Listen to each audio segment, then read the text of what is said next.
Hello everyone. In all my previous videos, I've been discussing things meant directly for the students. In this video, for a change, I wish to discuss a few things meant for the parents of the students, especially those students who are preparing to leave for college for the first time. At the same time, my hope is that some of the points that I'm going to discuss will be relevant to the students of the second year, third year, and beyond. So if you're a student and you see that some of the points are particularly relevant for you, I request you to please share it with your parents, discuss it with your parents also. And if you are a parent, my request is that please do not view this video as me giving some sort of advice to you. I do not have the audacity to do that. You are the parents. You as parents have much more experience of parenthood compared to me. So I will not encroach on that responsibility, on that enormous responsibility, but I would still like to highlight a few points based on the experiences that I have had as a child myself, through my interactions with my own parents, through the interactions that I have seen that my friends have had with their parents, and finally through my interactions with the parents of the students for whom I was the faculty advisor over the last few years here in the Mechanical Engineering Department of IIT Kharagpur. The main issue that I have regarding the interaction that the parents have with their students is that either on the one hand, their interaction is too much, like they try to exert too much control or be too much involved with their children on the one hand, and on the other hand, some of the parents, they are not at all involved. So both of these extremes is extremely harmful for the students. Now let us consider the first case, where the parents exert too much control or are too much involved with the students' day-to-day activities, whether it is curricular or co-curricular activities. We have to understand one very important thing, that college life is not just an opportunity for the students to learn things academically, whether it is in the lecture hall from the professors or from the books or in the labs. It is also an extremely good opportunity for the students to grow up as mature, independent human beings. So if as parents, you exert too much control over their day-to-day activities, you do not let them take responsibility for their own decision-making process, I think it is a complete loss of that tremendous opportunity.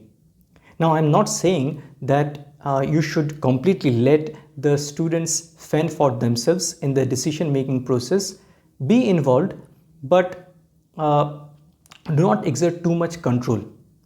Now, I also understand that suddenly, if you remove all your advice or your involvement, it can be tremendously harmful, especially for those students who have grown up in a very protective fashion, or perhaps they have grown up in a very sheltered fashion. So if you do that abruptly, if you take away that control or that involvement very abruptly, it can be a kind of shock to the students. So that also is not very good. So my feeling is that this should be done in a gradual fashion. Let them take more and more responsibility of the various kinds of decisions, because ultimately that is the definition of being an adult, taking responsibility for your own decisions. Now let us consider the other extreme case, where the parents forget about exerting control, they are not even involved, and worse, sometimes they are completely unaware of what is happening in the student's career. They are not aware when the exams are taking place, they are not aware of what the results of the students are. Okay, so this is extremely undesirable and unfortunate. What happens is that in these kinds of situations, slowly the students realize that their parents are not at all involved, and they end up starting to lie to their parents regarding their results. I have actually seen this happen. So the parents are not aware. Maybe sometimes after 1 or 2 or 3 semesters, they randomly ask their students or their children what are their results, and then just to avoid some kind of an uncomfortable conversation, the students just lie to their faces. Okay, and the parents also don't follow it up. So this is extremely dangerous. It is dangerous because this kind of a situation can and actually have led uh, to a scenario where the students start to have backlog semester after semester, and then one unfortunate day the parents get a phone call from the institute or from the department, from some professor, that such and such a thing has happened to the student's progress. That there is absolutely no progress and the student has so many backlogs, and then the parents are at a complete shock, because remember that most of these students have been very good students in their school life, and suddenly the parents hear through this phone call that they are failing in their subjects, their children are failing in the subjects, they have backlogs. Okay, and I am not trying to make it sound more dramatic than it actually is. I have personally have had this experience of calling up certain parents and informing them of their students' lack of progress, and it is an extremely heartbreaking situation, both for the parents as well as for me as a professor. Okay, so please do not let the situation come to such a pass that this kind of phone call has to be made.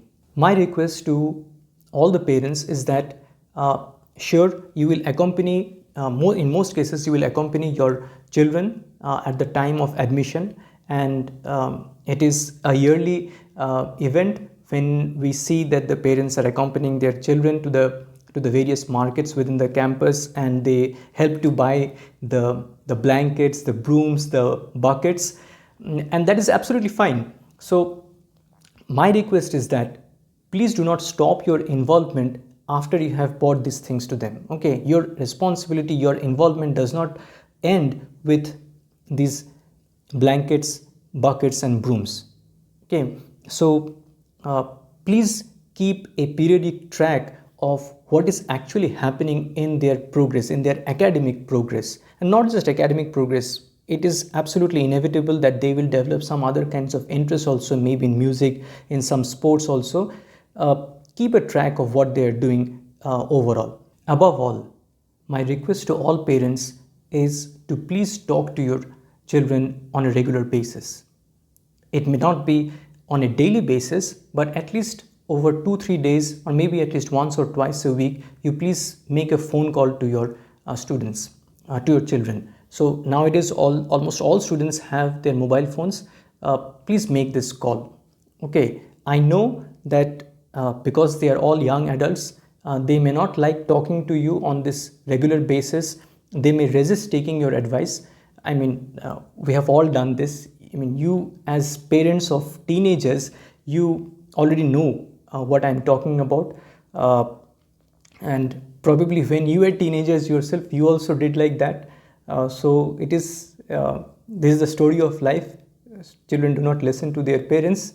But my request to you is that despite their resistance, please talk to them. If you are a little bit patient and talk to them, manage to talk to them just a little bit, I think you already know that even if they do not say it explicitly to your face, they do not thank you, but later on they will definitely thank you. Okay, we all know this from our own experience. And finally, my request is that when the students try to tell you something, please listen. Okay, like especially in middle class families, what happens is that the parents try to uh, look at their children, especially when they go off to these kinds of engineering and medical colleges, to completely outsource their own unfulfilled dreams and aspirations on the shoulders of their children. Uh, that is unfortunate. Okay, so even if they have already joined an engineering or a medical college, uh, it is possible that some other kinds of interests may develop in their mind, in their hearts. Please try to listen to them. And sometimes when you call them up, they may remain silent, they may uh, resist talking to you at all, or they may just randomly say some things, but in that silence, in that lack of words also, there may be a cry for help. So I request all of you to please try to listen to those unsaid words from your students. So these are rather heavy words. I do not want to end this video on a rather solemn note. Rather, I want to end it on a very, very positive, hopeful, cheerful note.